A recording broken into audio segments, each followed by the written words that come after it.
Hello, I'm Louis Borrego, And I'm Brandon Borrego. and this is the Borrego Brothers podcast. Welcome. What's going on? Well, the first thing that I think we have to talk about is Trap, which is M. Night Shyamalan's newest movie that we saw together. And Yeah. Well, first, just kind of give me like your take on it. What Sure. did you think of that?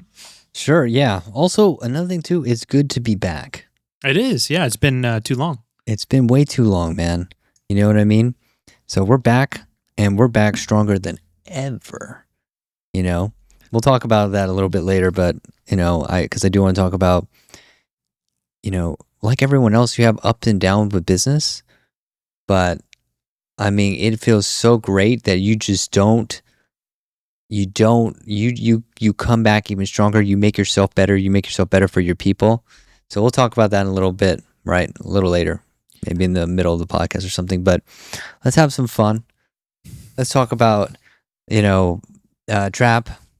Brandon and I saw that. Brandon, Hannah and I, we saw that together. That was super fun. M.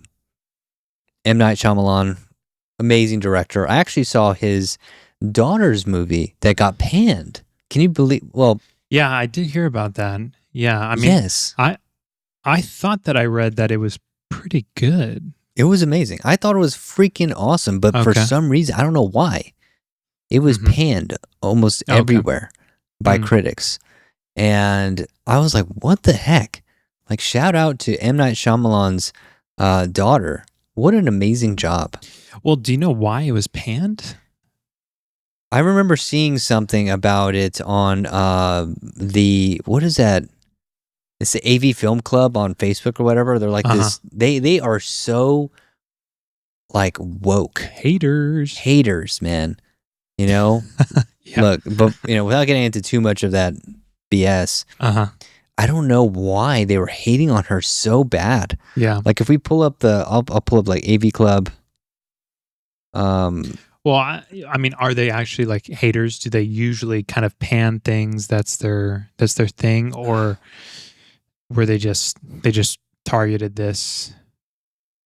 I think they just targeted it because it was just unusually messed up. It was unusually,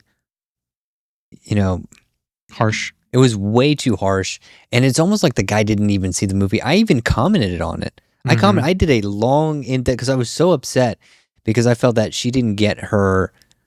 One, I didn't even know it was his daughter. I remember seeing it at in San Marcos, and I was with a girl that I'm dating, and I was like, "Do you think we should see this?" Because everything else didn't seem like a good option, but I was like, "This kind of seems good." Oh wait, which one? What is it? What's the movie? I'm looking it up right now. It's what is the name of the movie? So like Because I've been looking. Shyamalan. I've been looking into a lot of the more just independent movies that are out there, just to see what's going on out there. And one of the big reasons is because Deadpool Wolverine has just demolished so many indie movies that have come out around that time, just because it's such a big movie, which I want to talk about a little bit later too. Oh, dude. Okay, yes, and we could talk about this too because we also this is kind of funny. So Celica, you remember the singer? That's M. Night Shyamalan's daughter. That's what I had to bring up. Oh about my Trap. god, that is hilarious.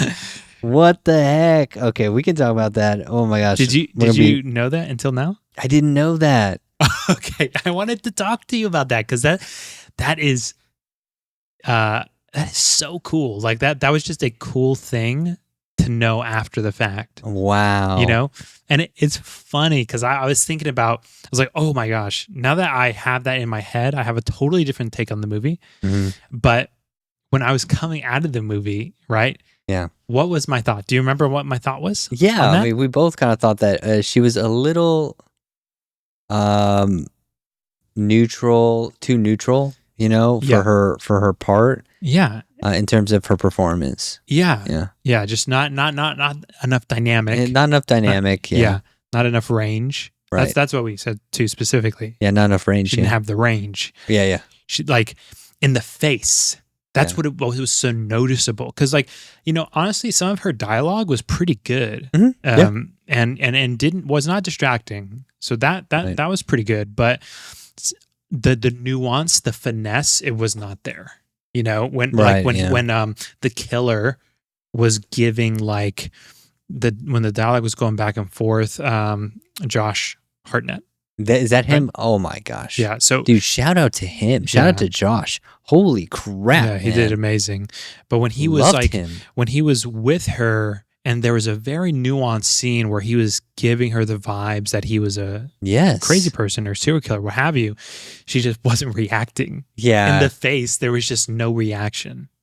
I know, yeah. So it's like, what's going on here? Why isn't the actor acting? And the reason is because she's not really an actress. She is the director's daughter.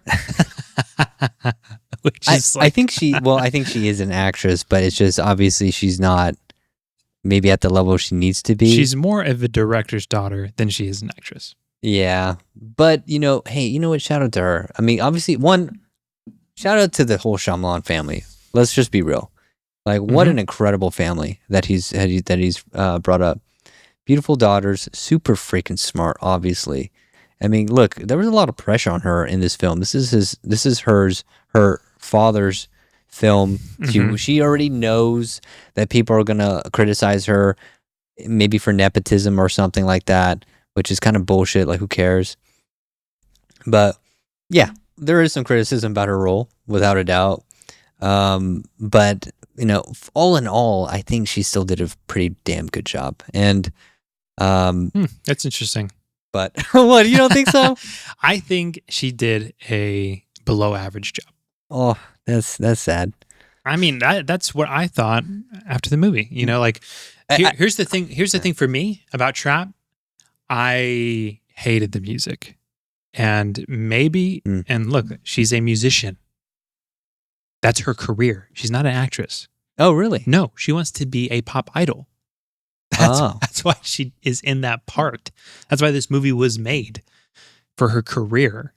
Oh. Yeah. So, that's who she is. She's a musician. Who wants to get out there. So it happens, her dad is M. Night Shyamalan. So it happens, he has a humongous audience who's willing to watch. And so, he was just like, okay, well, let me do this for my daughter.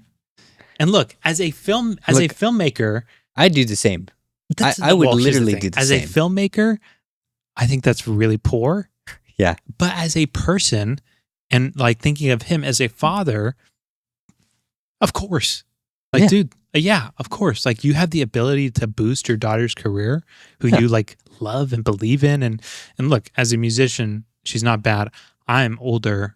I'm not going to relate with that music. That's just the bottom line. Well, I don't. I thought the music was actually pretty dope.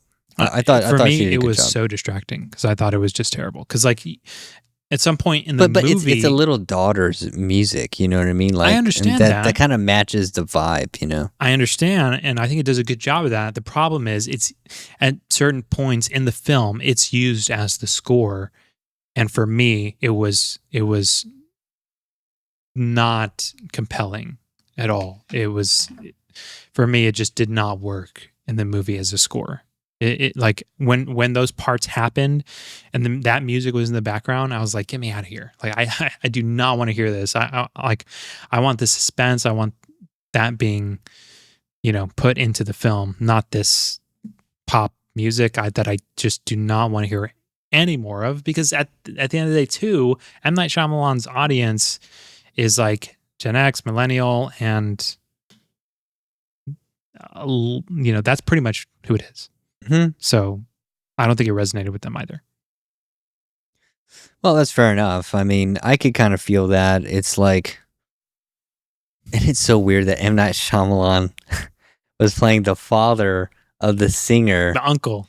Oh, was he? Oh, the uncle? He's the uncle, yeah. Well, why wouldn't he just say father? I know, that was so awkward. It's so funny. I mean, you could really just do a meta thing. Yeah. I mean, I kind of felt that was a lost opportunity then if he says uncle. You said uncle, because the other thing too is everybody knew it was M. Night Shyamalan. Oh yeah, Yeah, it's like you saw him, you're like, that guy's not actually in the movie. He's somebody else. He's somebody else. Yeah, yeah, and well, I mean that's fine. You know, well, let's and a quick. Here's the thing. Mhm. A quick pan over to Ishana Night Shyamalan. That's who it is. Is The Watchers. Okay, with I believe Dakota Fanning. Yeah, and that movie was absolutely fantastic. I thought it was really, really good, but it was panned, Mhm. you know, by Rotten Tomatoes. I think got 32%. Here's what they said. Mm. They said, and even that's crazy. Even the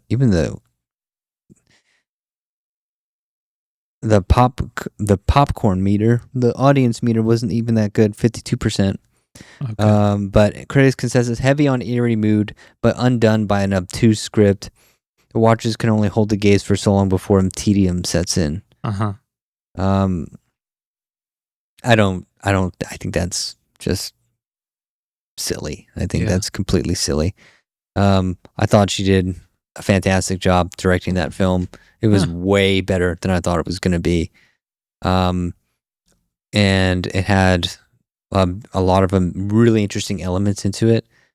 I just think I think it's a lot better than people give it credit for. Can I especially see Rotten what that Tomatoes. looks like? I want to see if I am even familiar with what the. Oh, because this was a horror, right? Yeah, it was like a thriller suspense. Not so much a horror. Okay. Yeah. I don't think I've ever seen her. No, I don't think I've seen anything about this. But you enjoyed it? Is it a good movie? I thought it was pretty damn good, man. I was pretty surprised. Yeah. You know, that this turned out to be, because I remember going into the theater, going in, and I'm like, this is probably going to be stupid because I've never even heard of it.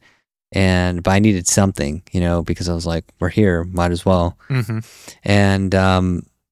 And you know, it's that San Marcos theater, the one that's in the middle.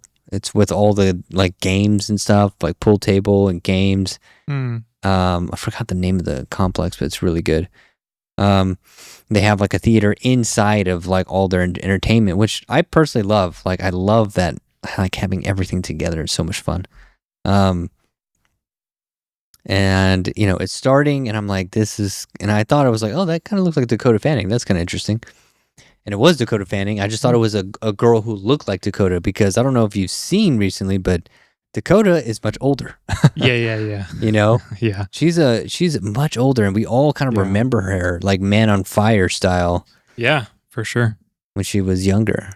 Yep. And the movie was and it was good. It was like, I was like, man, this seems like it's actually pretty good. And then I go in and I'm like, this is amazing. You know, I don't want to give too many spoilers unless you don't give a shit. Well, I mean, I don't know if I'll see it, but I mean, Dakota's a great actress, so they at least had that going for it. Yeah, she's an amazing actress, man. Yeah. So, and she did a great job. So, it's weird how some people fall out of favor, you know, because she seems like she's out of favor. You know, again, irrelevancy. I feel like it's probably just difficult for those type of actors who have success when they're young. That sounds like something very difficult to overcome and to branch out of, you know, like, I think that's what's interesting about, Millie Bobby Brown, something or other. Now she's married. Her career. She's married? Yeah. She just got married. Mm-hmm. Really? Yeah. She just got married, to Drake. Oh my God. Oh, just kidding. Oh my God. Don't cut it. There's enough of that on the internet. God. To Bon Jovi's son. Really? Yeah. Very, very sweet looking couple. That looks like a great couple. Now, he's only 22. Yeah, they're young. Mm-hmm. Pretty cool. But well, that's interesting. So I didn't know that they were married. Mm-hmm. They're together. Don't cut that. That's I'm funny. just kidding. That's But funny. yeah, there's definitely plenty of that on the internet. Oh, I know. Um, I know. Jeez. But yeah, with her career, because she's had so much success, Huh. and you see the things that she's done aside from Stranger Things, it's like, okay, it's there. It seems reasonable, but it's certainly no Stranger Things yet, right? No. And same thing with the other actor who plays Mike. I feel bad that I don't know his name, but I don't. He's done Ghostbusters, Oh, yeah. and that's like okay, Mm-hmm. Mm-hmm. you know, but it's no Stranger Things. Right. And so for these actors and actresses, how do they cope with coming off such success? Yeah. It seems difficult. Well, I think that, it's weird because Dakota, she comes from a different generation, obviously, Oh, yeah. but it's also it's weird because the new generation has this new opportunity, or maybe I don't know, like with streaming and the TV series streaming. With Stranger Things, it seems like it's so embedded into the mainstream that you can leapfrog between projects easier. Whereas with Dakota, because Dakota, I don't believe was ever on a TV series. No. It was film success. And yeah, and with Dakota, it was straight up like just hard work, grinding, just making great film after great film after great film after great film. Right. But still, as a child, it's different. Well, that's what I'm saying. It's like they always have this beacon to come back to relevancy. Like even like they can always return home to home base, like almost recharge on relevancy, and then go back into the world and try again. Whereas with Dakota, or even anybody in the past that didn't have the streaming capability in terms of TV shows, they never really had that. You know what I mean? Now, if I'd assume some people did, like if they did TV shows, but can you think of anyone before the Netflix age that had that, where they were on a great TV show and they kind of had that beacon to kind of come back to, but then they were also doing movies? I feel like it was kind of harder back in the day. I'm trying to think. Maybe like it was hard. It was not the same. It was not the same. It wasn't the same, right? Because back then it was segregated. Was segregated, wasn't it? You had TV and then you had film. That you had anomalies like oh my gosh, how did I forget his name? Are you thinking Back to the Future? Because that is an example. Is it? It is. Fox. Dude, we're terrible with names today. I don't know what's going on. I was thinking of Happy Days. Happy Days. Yes. The who's the actor? Yeah. He's I know Richie Cunningham. I know his character's Richie name. Cunningham. Yes. Oh my God, dude, we're horrible right now. He's a great director now. Yes. And yes. we've did we meet him? I think we met him briefly years and years ago. Probably like 15 years ago. We met him at a film festival. Ron Howard. God, wow, what is wrong with us? Bad. It's so bad. Yeah, Ron Howard, he was in TV, and then he made the transition to film. Right. So that's the thing. It was a transition. Exactly. Like you can do it, but you couldn't do both at the same time a lot of times. Right. That was up. It was a lot more rare. And we need a name for this. We need a name for the era where TV transitioned into film, which was the Walking Dead, Breaking Bad, I see. Mad Men, True Blood transition. What is that? What? Yeah. Name it. Weird. What's that called? Sheesh, man. I mean, I would say just cinematic television. I mean, it's just, because the cinematic television movement. Yeah, that's what that was. Cinematic television movie. I mean, it was a complete. Because you look at Stranger Things, it's like a bunch of movies. Yeah, it's film. It's just film. Yeah, there's no difference. I mean, there's no difference now. It's just big film. And you know what's really fascinating? I didn't even plan to bring this up, but it's so top of mind right now because I'm going through it. But do you remember True Blood? Yeah. Did you ever watch it? No, I never watched it. It is tremendous. But really? Yes, it is so good. I always thought it was corny looking. Well, it is. but Okay. it gets very good. And what's interesting is that the first season Mhm. they do an old TV style. Oh, I love that. Yeah, it's like the first season was before the the movement. And the movement. Yeah, and then you get into the second season, and now we're into film. And so, yeah, you see the transition in the show because the first season, the actors are all gooey and like the lighting's bad, and it's kind of one episode is like a solitary thing. Like there are through lines, but it's still kind of contained. Interesting. And then the second season, even towards the end of the first season, but the second season, the plot lines spread like a web to where you have this happening to this character, this happening to this character, this. Yeah.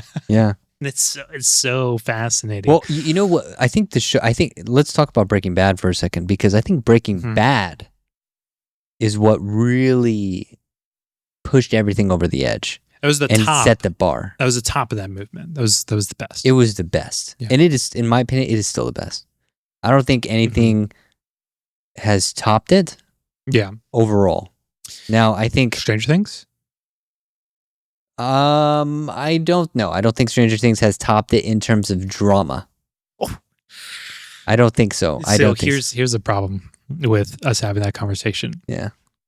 I have not seen Breaking Bad. Isn't that so terrible? That is really bad. And bad. I will tell you why. Is because when those series were coming out, I really wasn't watching too much of them, but there were only certain ones I could stomach. But the Game of Thrones, I could not stomach it. I just wasn't ready for that. Breaking Bad, not even close. I saw probably half of the first season when it was airing, and I just couldn't do it because it was just too much. And too much how? It's too much intensity, too much drama, too stressful, you know? Like I could not do it. I couldn't handle it. Yeah, seriously. And I mean that I feel like that's not uncommon for people. I mean, I hear that from other people too. It's they came back to series now because you grow a little more desensitized, and then you can cope with it. Interesting. Yeah, I mean, I do sometimes. I will pat myself on the back. I'm pretty good at finding things before they blow up. Yeah, you can. I think I have a pretty damn good eye for. I think there's a couple of reasons for that, but you were definitely able to stomach it. I think one reason is because of anime. Oh, if you can get through a lot of anime, you can get through. If you can get through Grave of the Fireflies, you can get through anything. Yeah. Did you watch it too? No. No, I haven't seen it. I was talking to Shadi about Grave of the Fireflies and how I believe, in my heart of hearts, I believe every filmmaker should watch that movie once. Yeah. Once. Mm-hmm. It is not pleasant. It is going to be very painful. Spiritually, it'll probably break you. Mentally, it'll probably break you. But it is necessary so that you can see how far things can go. Mm-hmm. And I want to see that and The Bicycle Thief. I still need to see the damn Bicycle Thief. I'm just still prepping myself for it. But well, I believe it's a different. It is a very different kind of pain. It's very different. Interesting. Yeah, or I would imagine, because I haven't seen Grave of the Fireflies, but with a modern film, it's much more visceral, much more real. Yeah. With The Bicycle Thief, especially because it's older, it's a much more existential sort of pain. Than like real gripping, sort of visceral. Yes, because I remember, and it's like an impact event almost with some of the things that I saw with it. It's kind of like I was watching this amazing YouTube video yesterday about a guy talking about why the Gospels are the best evidence for Christ's existence and all that. And they were talking about impact events and how, like, I'm sure you remember, you know, it's like we may not remember what we ate for breakfast a couple days ago, but almost everyone knows if you're old enough what they were doing when the 9/11. Yeah. So you didn't even know what I was going to say, but you knew what I was going to say. Yeah. Well, yeah, it's a good example. And you do like when the Twin Towers hit. Where were you? What? How old were you? I believe I was in 5th grade, but I remember seeing it on TV. I remember being in the classroom, seeing it on TV, and I remember it was controversial in the school because they were showing it to kindergartners, and it's the news. They keep doing it again and again, right? They keep showing it. It's the news. They have to show it over and over again. And so the kindergartners thought it kept happening. Yeah, the kindergartners thought that the planes kept crashing and crashing and crashing. So they would get scared. Well, yeah. I mean, it's a scary time, you know? Yeah. And I remember, and that's an impact event, right? You can really, really remember shit. Yeah, it's a unified societal tragedy and experience. Yes. And, I remember I was in the library when I first saw that. When I saw them collide with each other. And I remember that moment really, really well, seeing that and seeing the panic and just being so confused of like, what is going on? And seeing and it's crazy. It's like everybody remembers because it's like, it doesn't even matter. They just stopped everything and just turned it on, the TV. You know what I mean? Yeah. Like the teachers didn't care, anything. They were like, I have to see this, and poof. Yep. And then you see the Twin Towers smoking and in America being attacked. And I remember it was like I can go back and remember exactly where I was and what I was doing and looking at the TV and being in the library and people just like with their eyes peeled to the screen and in horror. So, so that's an impact event, and that is kind of what you'll probably experience with Grave of the Fireflies, you know? Right. So, because there's some specific moments where you're going to see it. It's probably going to be your first time on screen seeing anything that brutal. And the thing about this movie is that it does not let up. There is no reprieve after a certain point. It does ease you into it a little bit, but after a certain point, it's going to drag you through the mud, and it's going to drag your soul farther and farther down, and you're just going to have to bear it. Yeah. And because sometimes that's how life is. You know what I mean? And that's what it's trying to show you. It's like, look, there's no one coming to save these people. This is what it is. This is what it is. And this is life sometimes. And you're just going to have to bear it and watch. And there's some parts that are so brutal, man, that still, it like, even thinking about it kind of gets me teary-eyed because I'm like, it's siblings. I don't want to go too deep into it because I don't want to spoil it for people, but it was about, a brother and his sister trying to escape and we're talking about 9/11, which is interesting, trying to escape the attack. I believe it was a firestorm attack back in World War II or I, which is, I don't know the exact time, but it was a firestorm. Yeah, like I thought it was Hiroshima. No, it wasn't Hiroshima. Oh, it was like the beginning of it was literally called firestorm attacks. Yeah, firebombing. Yeah, they would firebomb, and it would firebomb the entire village. Right. And it was showing you what that was like. But it was in Japan. I believe so. Yeah. Okay. It was in Japan. Yeah, because people may be familiar with the that concept from Slaughterhouse-5. Interesting. Yeah, because that's what happened in Slaughterhouse-5 was firebombings in Dresden. Really? Mm-hmm. I've never read Slaughterhouse-5. Oh, it's amazing. Really? Yeah, absolutely. It's What is incredible. it about?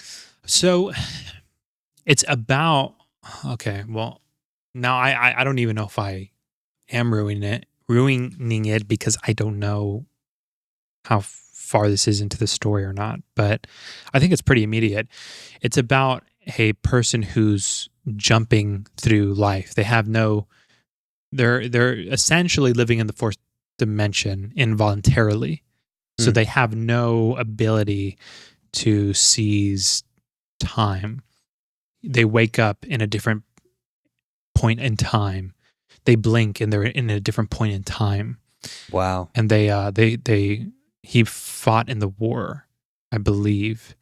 And so sometimes he's in the war, sometimes he's in, a kitchen and in his home, sometimes he's an old man, sometimes he's on his deathbed, sometimes he's an infant, He It's has, fucking crazy. and sometimes he's in there for a day, a year, or actually, I think Does a book literally start off like that? Like, I think, or does it yeah, kind of I ease think you that's into his it? thing. I'm trying to. It's been a long time since I've read it, but that's the general Yeah, because you and I had a concept. pretty good Kurt Vonnegut run for a little while. Because I read The Sirens of Titan, Mm-hmm. which, I mean, honestly, I don't even know. I still don't fully understand the hell that was about. Mm-hmm. Um, It's so amazing. It really sticks with you. I mean, some of those concepts really, really stick with you because they're just laid out so creatively. Hmm. The concept of the fourth dimension and how this alien, this being who's one of the central characters of the story, sticks out, and like lives in this dimension. yeah, I gotta reread that. I'm trying to get into reading. I am getting into reading a lot more. Like, Crime and Punishment has opened itself up to me finally. Mm-hmm. And I Mm-hmm. honestly, I think a big reason I'm able to read Crime and Punishment is because of the Bible. I'm reading the Bible a lot more now. And it just feels like, I don't know, it just feels like, to me, sometimes, reading the Bible really cleanses your soul. Like, I need a lot of cleaning, to be real. And I was reading a lot of the books, the wisdom books, lately. Ecclesiastes, Job. Job's pretty wild, man. Like, if you're going through a rough time, you should really read books of wisdom. They're fucking awesome, and they will really help you through any tough times. Ecclesiastes especially, because Ecclesiastes is actually an amazing demonstration of nihilism. It's literally going so hard on why it on itself, on pushing why nihilism, or not why nihilism, but it's setting a great argumentation for nihilism, Mm-hmm. right? Right. And that's amazing. That's in the Bible. Mm-hmm. I didn't know that until I read it, and I was like, it's like, what is he? It's like this teacher is, or not teacher. The in the book, they're setting a really good framework for why nihilism, for the argumentation for nihilism, which I think you'll find a lot of that, right, in great books, great literature, like Crime and Punishment, always tries to steelman the opposing, the opposing ideology, Mm-hmm. and strengthen it, and then attack the argument after it's at 100% strength. And I think that's amazing. You see, Crime and Punishment. The author, Dostoevsky. Dostoevsky. Yeah. So Yeah. yeah. Well, it's the only way to truth. Hmm. I mean, you have to make that argument. I mean, it's difficult to do. I mean, that's why they're great authors. It's because, I mean, to be able to dive so deep into there, really make a case for it, is difficult to do. It's difficult to be so honest, Mm-hmm.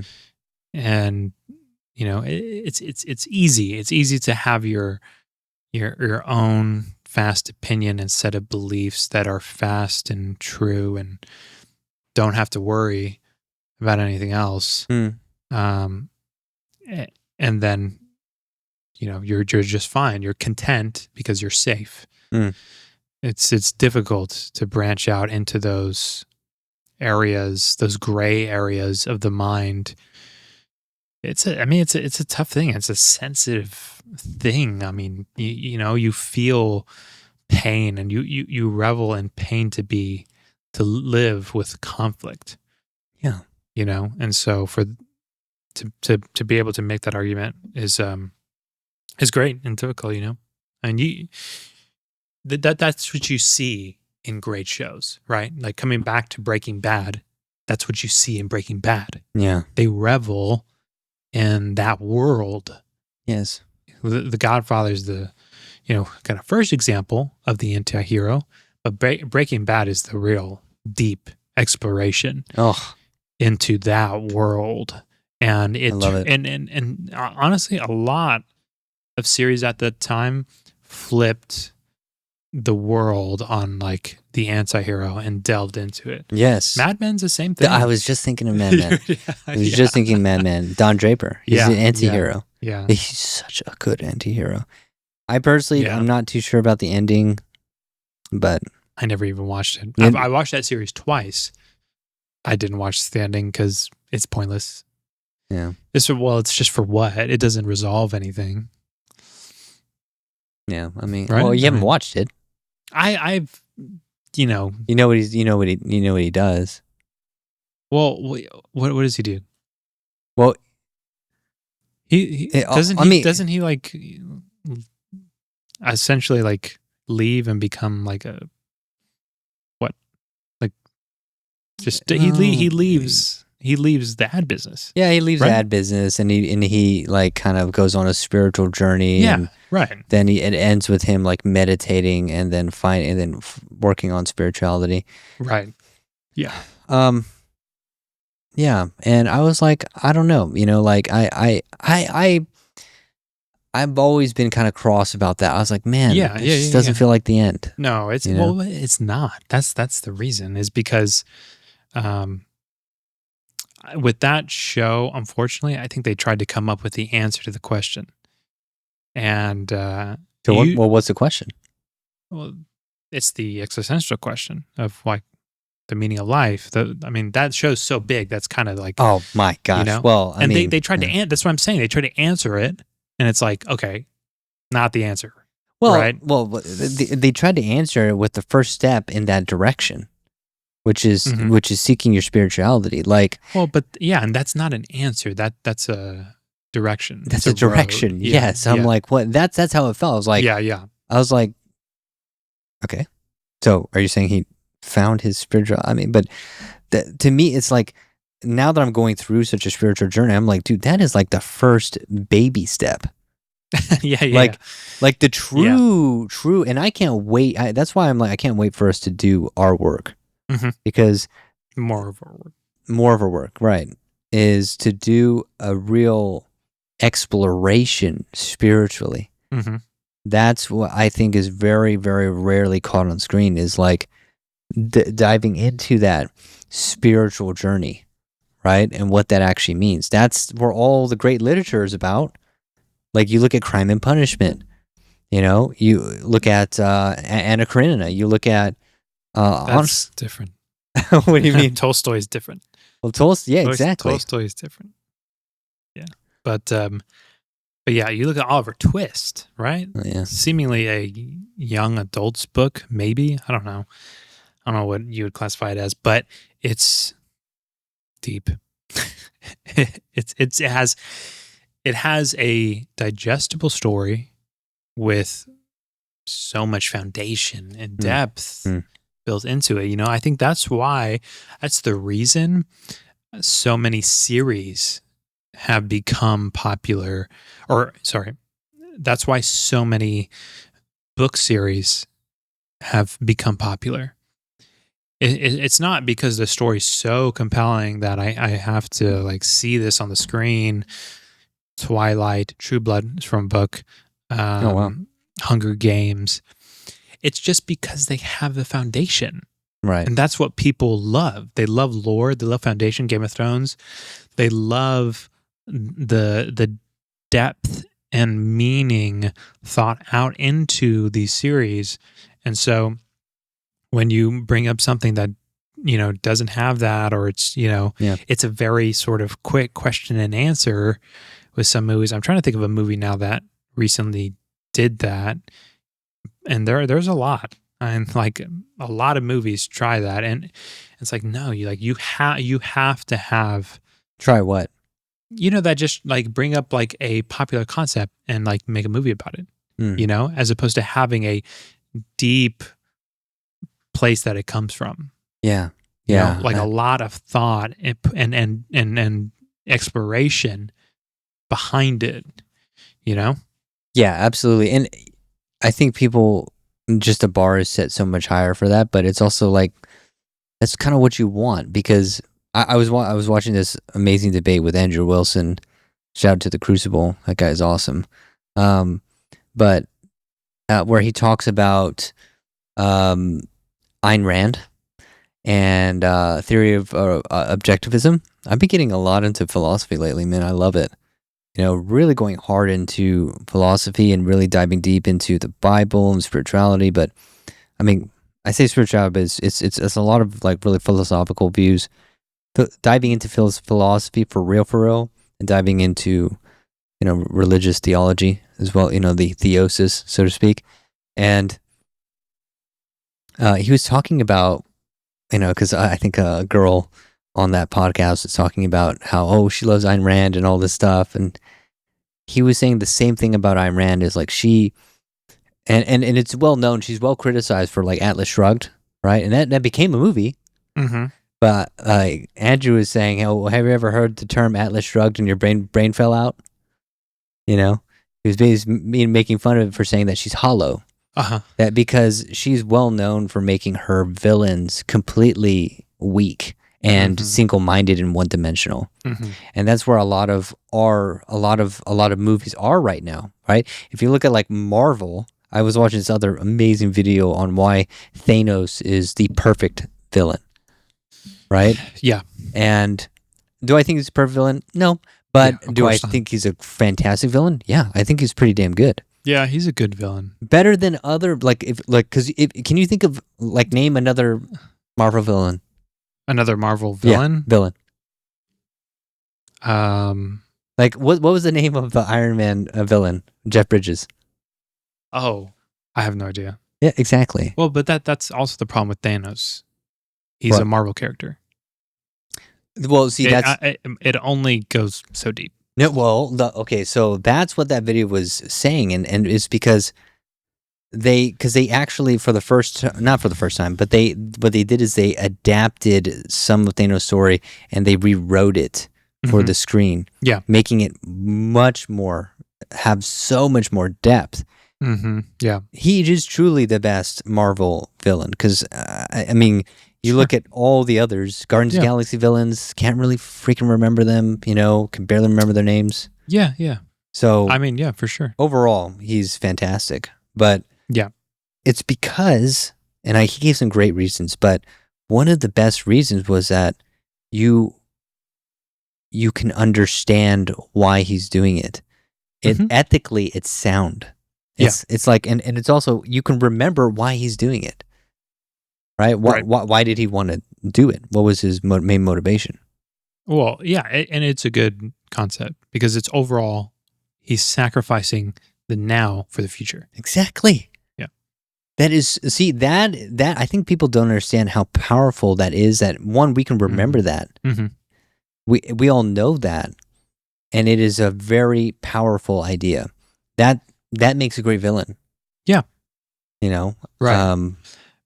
Yeah, that makes a great villain because it's a philosophical concept. It is a philosophical concept. He's like, he made it clear, and you can also see that he saved some worlds because of his actions, right? Mm-hmm. Because of his actions, like Gamora's world, he saved her world. He saved her, but he also saved her world, based off of that philosophy. Because his own world crumbled because of overpopulation. And then her world was about to crumble because of overpopulation, but because he actually took action, Yeah. He saved their planet. Yeah. Right? Yeah. It's a good argument, and it's rooted in that deep philosophical concept, Yeah. which makes for good film. That's why that particular Marvel series was compelling and good. Yeah. But yeah, at the same time, it being Marvel, it's just difficult to get so high of a level. You know what I mean? Well, I It know. was great. It was great for what it was, and even as a film, was that Civil War? No. What That was was it? Infinity War and Endgame. Endgame, right? That was the big one. Endgame. Well, it was both. It was Infinity War was the first, and Endgame was the part 2. That was the final.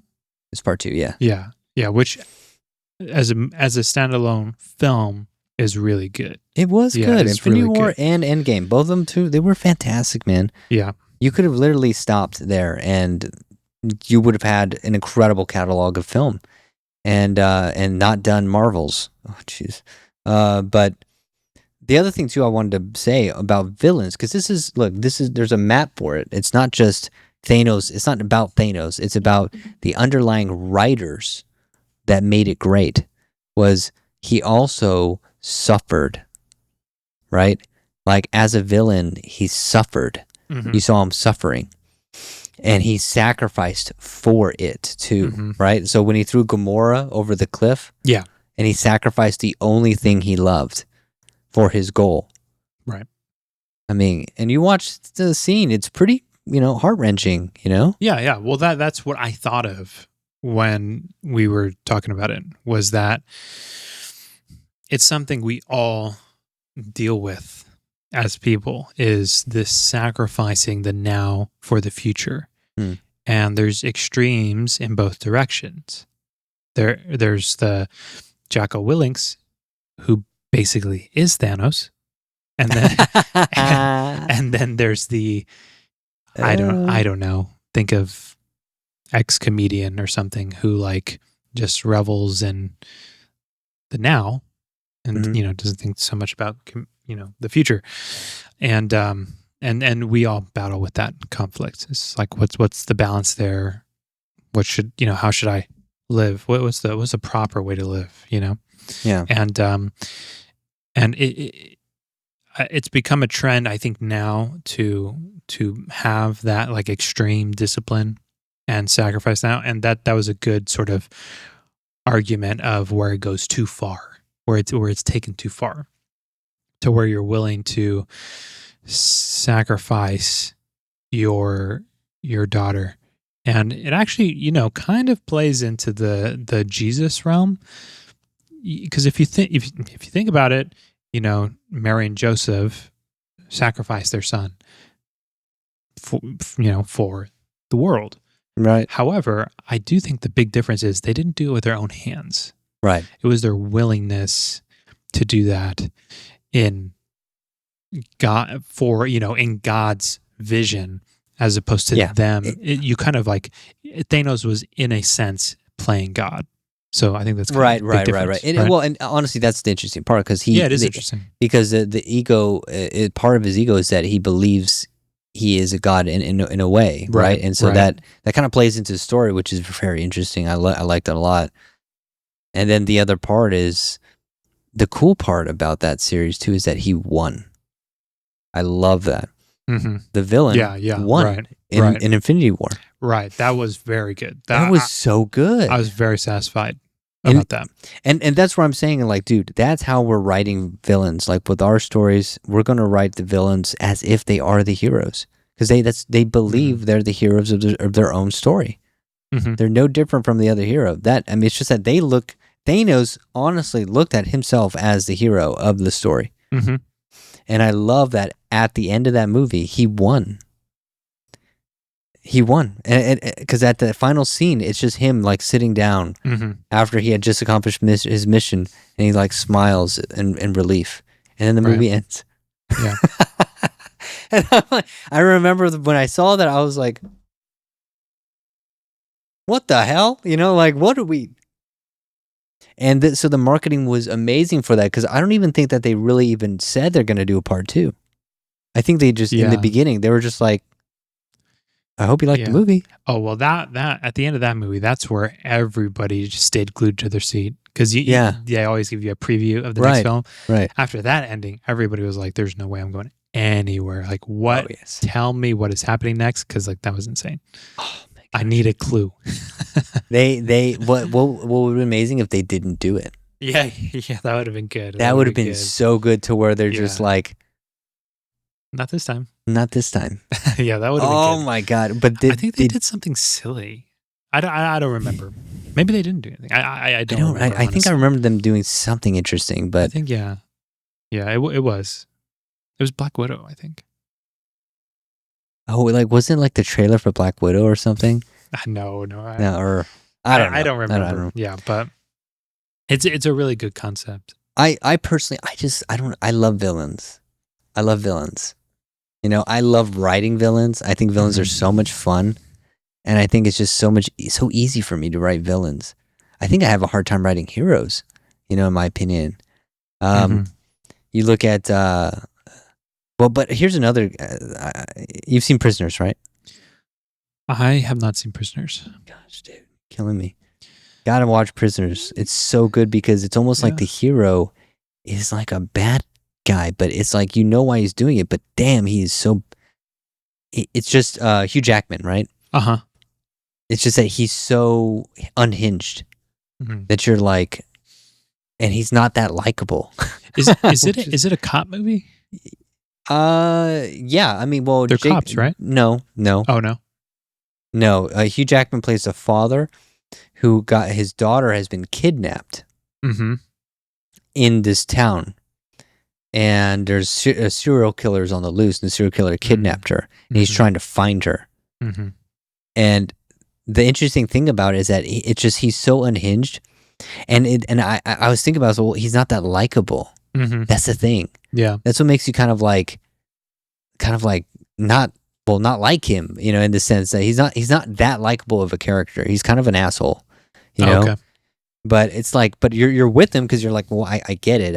I understand why. I mean, you lost your daughter, but you're just kind of like an asshole, you know. But I love that they made that about him because he's kind of like a villain in a way, but he's not. He's a hero, which is such amazing. And then Jake is amazing as always. Jake's always amazing, you know. Oh yeah, he's always amazing, always in top form. And you know, he plays, and Jake is insanely likable. So he plays kind of his, I don't want to say sidekick, but I would say his foil character, right? And he definitely helps bring a lot of you know, that synergy. But the villain is almost not likable, but he's a lot more. He's the guy from There Will Be Blood. Paul Dano. Paul Dano, yeah. Oh, he's got a lot more pizzazz. Well, yes. I mean, you empathize with him a lot more than you do with the hero. Oh, even though you think that he's the villain and the serial killer, and he does kind of seem like the, you know, serial killer type, being like this autistic, you know, killer, right? But you also don't know, and you're also like in the film, like, is he the killer or is he not the killer? And like, that's good tension. Yeah, it's great tension. Good source of tension. Yeah, because it's like, it's like I can see him as a killer, but like, but what if he's not? Yeah, you know, because he's, you know, Hugh Jackman's doing all these things to like, because he, you know, I don't, you know, he's doing all these things to him in a sense, and you're like, okay, like, but what if he's not actually the killer? You know, because like I get it, but the movie's kind of coming out to where like I don't really know at this point, you know, and I love that tension. I love that so much. So yeah. Yeah, well, it's interesting how now we've been able to cross so many lines in morality with characters. We've given characters so much leeway in terms of they're okay to like. You should be hating this person. Like we like them one minute, we hate them the next. They're actually good, they're actually bad. Game of Thrones is a great example. of a series that had so many characters with so many different points of morality. Oh my gosh, dude. And- oh my gosh. And there's true good, there's true evil, there's mixed good, and Yes. like I hate him, but I love that I hate him, and he actually turns out to be good. It's like Yes. so much mixture of morality. I And love it. yeah, it's good, and it's interesting now. I feel like when we get a film or series or what have you that takes a more conventional approach, it's interesting now because films do that. I feel like what's the movie that recently came out with Nicolas Cage as the villain? Cage rage. Well, Just give me that cage rage, baby. what Long Legs? Long Legs. I didn't watch it. Oh, you didn't see it. Okay. I want to see it. Well, it takes. I feel like it takes a bit more conventional of approach. Yeah, there's Behind nothing that. wrong with that. There's nothing wrong. It's just interesting that we can have these types of series films that play these games, and still, it's just a choice Mm-hmm. because you can have a film with a more conventional approach that is just compelling as anything else. Right. You know, Yeah. It just opens the options for tools in film. Yeah. You know, And sometimes it's like, look, sometimes I think people use all those murking it up a little bit or trying to use that as advantage because they can't tell it conventionally. You know what I mean? Or they're scared to tell it conventionally. right? You know what I Yeah. mean? Mm-hmm. And it's like, well, that's not good either, you know? And I mean, Yeah. that's a part of me sometimes too. That's why I think I lean into villains is because like, well, what if I can't tell it conventionally as well as I'd like to, you know? So I have to come in from a different angle, a little bit, which is sometimes what's necessary. But, and for some reason, the story kind of comes to mind, the story of the Japanese, the Christians, the Christian story with. Right. We were talking about it. It was so good. Yes, with Andrew Garfield And Adam Driver. and Adam Driver Oh my god. and Taken. Yes. What the heck is his name, man? Andrew Garfield? I think he's Christian, man. Is he Christian? I believe so. Like, is he one of the only widely accepted Christian? Is he good? I thought he converted during that movie. That may not be true. But I thought after playing that role, he became a Christian. No, he's not. Oh, he's not a Christian? I don't think so. Oh, okay. Well, then just made it up. What's the I honestly, I don't know. Who knows? Taken? No, what's the Taken's? That is so terrible. Silence. That's the Silence. name. That's the name of Yes. it, dude. Starring Andrew Garfield, Adam Driver, and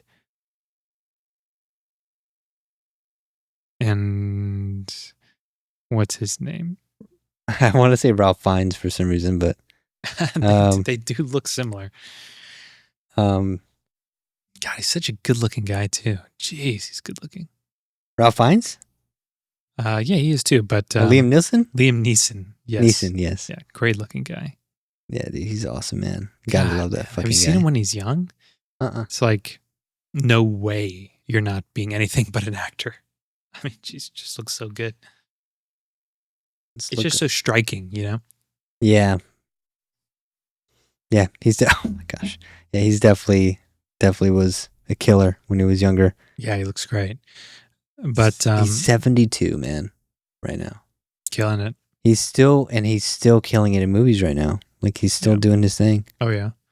I love that, man. Yeah, like Nicolas Cage. How old is Nicolas Cage? Nicolas Cage. Give me that Cage rage, baby. I bet he's in his mid-60s. No, he's 60. Oh, he's 60. It's a lot All right, he's not that younger old. than I thought. Man, but God, then he's just had such a ridiculous career. I know, man. Because he was acting in the 80s. Oh, I know. Yeah. Yeah. John I mean- Travolta is freaking 70 years old. Yeah. That makes sense to me. See, it feels like he's that old because he was. Well, I guess it was because he was so famous in the 70s. So it's like that makes sense, right? But Nicolas Cage, he was so popular in the 90s and 2000s. Oh, I know. Yes, exactly. He was so popular, dude. Yeah, he was so popular. No, go ahead. So, but with Silence and the character dynamic in there, were you just going to talk about how some of those characters were so, well, it was a movie about torn morality. So right. Well, I mean, who was the villain? Do you remember the villain? Who was the villain in Silence? I don't think. I mean, the leader guy. It's a terrible description, but there was a villain. He was essentially like the leader of the village. Yeah, but no. Well, they were the villains. It seemed more of like a force of nature villain overall, is what it seemed like. Force of nature. Yeah, like just the same way that Joker was a force of nature villain. You know, somebody like it's not the person, so to speak. It's not the character itself. It was the overarching question of morality that is what they're really battling with. Like, are we getting that term right? Because I thought force of nature was literally like a disaster to everything. No, that's not. No, because there's a force of nature villain is a type of villain. The Joker's a force of nature villain, right? I remember that clearly because I've watched that video so many times, and I like the way it's explained. But basically, where it's like it's almost like it's less of a person and more of a force of nature, so to speak, because a concept. Yes, he's more driven by a concept. Yeah, in the specific Dark Knight series from Christopher Nolan, he is an anthropomorphization of of anarchy. Yes, exactly. Like he's an like he's the embodiment. He's the embodiment of anarchy. Yes, exactly. And that's what nihilism. I'm saying. Yeah, exactly. I get what you mean there. Yeah, and well, I don't know. It's tough because the villains there, like here, like just real quick, a force of nature villain is a villain who's treated akin to a mysteriously unknown force rather than an individual with a distinct personality. You know. Sorry, go ahead. Yeah. Well, and so it's tough with Silence because the group of it was clearly Christianity versus, I don't know what they practice. What do they practice? Buddhism? Yeah. Buddhism, Taoism. Then they also practice Christianity, but not the same way. Yeah. So modern. It was that was a theory in the film, but as far as the villain himself, he was just kind of the leader of that. Right. Yeah. Whereas like the Joker was more of an embodiment. Yeah. He was more of an embodiment because it was like Batman is an embodiment of certain morals. Joker is an embodiment of certain morals. And they fought together in that way. Well, the thing is that so I bring it up because I love I love the mystery of the character analysis because there's so many ways you can look at it. Remember when Adam Driver was rushing, his character was rushing to save, and he was so skinny. What an actor. My God, dude. When he's going out to rush and save the people who were getting killed, and he was sacrificing himself. And it was amazing because he was the one that had less faith, so to speak. He was the one, and we've talked about this before. I love the way that you put it too, where, he was, how did you put it, dude? He was like, say it again. I'm sorry. So just in terms of, like he was struck by his own faith. It was like there was a difference where in the moment you don't know how you're really going to react to such. Yeah, because I guess to lay some foundation on it, his character had doubt. Right. His character had confliction, and it was primarily in how what was the idea? How willing he was, like how willing they were to fight. Well, yeah, how willing they were to, like, they thought it was always a bet. He was like always saying, "This is a bad idea. Like, we shouldn't be trying to do this. We should be going back Right. home. We should be like the people they don't want us here. Right. We're gonna Right. sacrifice for Right. people who like don't even understand, right?" Mm-hmm. And then, but when push truly came to shove, but he still did it. He still did it because of his faith and because of his principles and his morals. Mm-hmm. Even though he didn't want to do it, which is the nature of man, which is amazing. Doing Right. things based on your principles, even if you don't want to do them yourself. I think that's so powerful. Yeah, right. That was the concept. Yeah. And in the moment of the greatest despair, where he is basically sacrifices himself, tears his shirt off, runs into the water, into the ocean, trying to save people from getting killed, and he gets killed himself, right? Mm-hmm. And he was convicted by the Holy Spirit, Mm-hmm.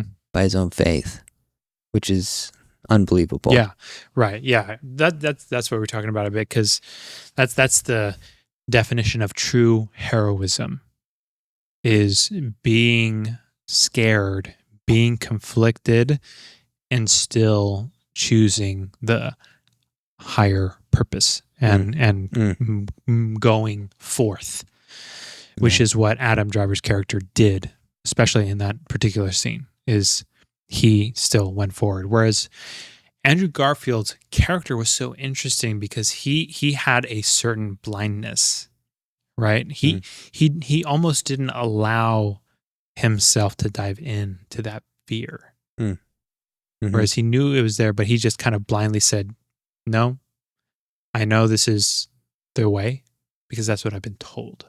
Right. And so here we go. And when push came to shove with him, he wasn't able to fulfill. Yes. Because he didn't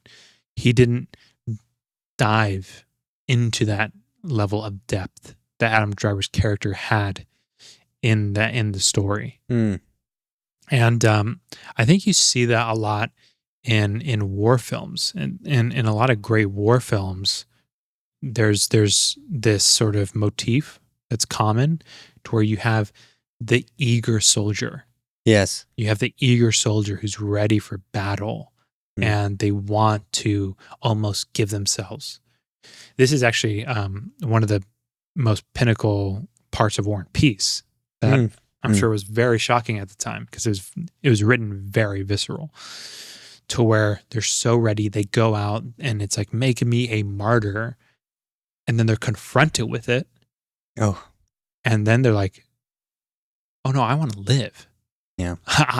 I'm not ready for this. Like, wait, I want to live. And so, they're just young. They had no idea what any of that meant. Yeah. They just knew that's what they were told, and that's what is right. And ultimately, it is right. But to truly believe and act in that way, there is such a level of depth and difficulty and conflict that you have to overcome to truly believe and live in that manner. And it's almost a lifelong journey. It is a lifelong journey. To really believe in that way. It is. And, to also die for your beliefs and be willing to truly die for your beliefs. It's its own thing. It's why, I respect, the Tates. I respect a lot of people that are willing to stand up for what they believe in. And, we've done a lot of that in our own lives personally, and, but also like when there's something to when everyone else is saying to go one way, and then you're like, I'm gonna go this way. And then look, maybe 9 times out of 10 you're wrong. But if it's because you stick by your principles and you're like, no, I think this is what's right. And I don't care what anyone else says. I think that's so beautiful. Also can be very scary, and reminds me of Lana, of course. I think I won't go into it, but that was a good example, of everyone saying one thing, and then it was tough. Everyone was saying one thing. I think it's different in a story because you have the conflict of morality, and it's interesting in a story to see characters develop in terms of their morality, in terms of what they truly believe in. Mm-hmm, mm-hmm. That's why Star Wars was so compelling, is because you have a character who knows he is good. The audience knows he is good. However, he has to prove it. Yeah. It has to be proven. It has to be tested. And the journey has to be brought to fruition in order for that known truth to be sort of, I don't know, really true. Right. Right. We have to prove it in the story. It has to be proven, and he knew that. That's what I think. Well, which story? Well, I'm sorry. Go ahead. Well, I think that's kind of what's taken for granted in like other fantasy stories, right? Like, I don't know. Take Conan, for example, right? He's got everything. He's battling monsters, but everybody knows he's good, and there's challenges, but see, Luke felt it. He felt, okay, I am a hero. I am good. But what made it real was the doubt. Can I do this? Yeah. Am I able to do this? But also not just the doubt, the suffering. Yes. The massive suffering. Of course. Yeah, exactly. Well, exactly. It wasn't just, oh God, this guy's hard to fight. It was, am I able to defeat him? Yes. Who am I? You know? Absolutely, man. That makes so much of a crazy difference. It makes for a tremendous story. That's why Empire Strikes Back is one of the greatest movies of all time. Yeah. Because it flips the script on who he thought he was. Yeah. And the audience comes along. Yes. Really good. Yes. And they don't win at the end. Right. At the win, they survive by the skin of their fucking teeth. Well, then would you argue Empire Strikes Back is the first Infinity War? Huh? In a way. Yeah, absolutely. Right? Oh, yeah. Because the villain wins. 100%. They win. Not the war, but the battle. Yeah. I love that. Obviously, shout out to George. Jesus. And man. hey, at that time, they didn't know if there was going to be a second or third. Yeah. Yeah, exactly. Yeah.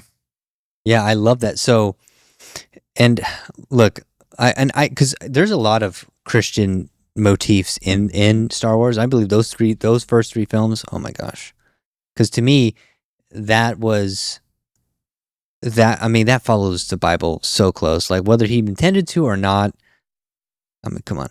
If, him almost dying and then he's Return of the Jedi, Resurrection, right? 3 films, 3 days.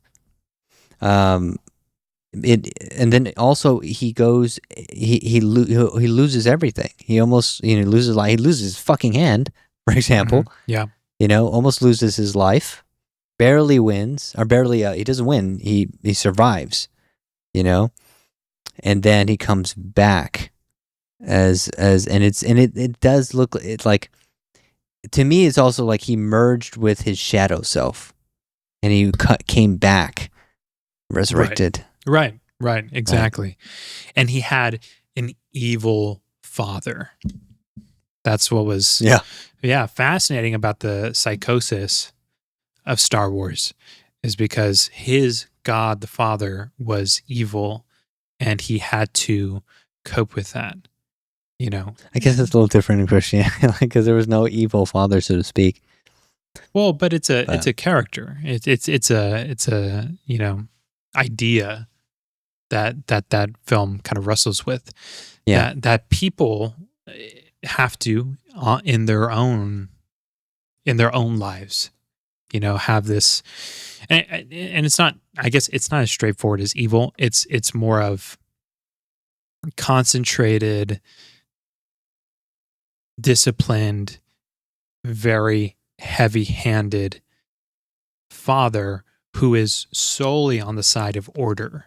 Right. They're order driven to the max, and so there is evil in that. Yeah, is what you could say, because definitely.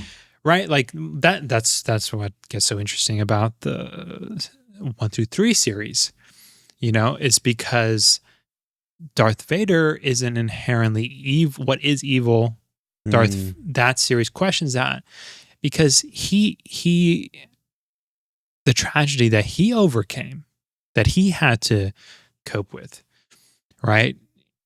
He's in a way just a result of it. He's a result of this tragedy that beset him. And also the other thing is in the classic Star Wars series, he saved his son. Yeah. He saved Darth Vader. Avenged. It's what a beautiful arc.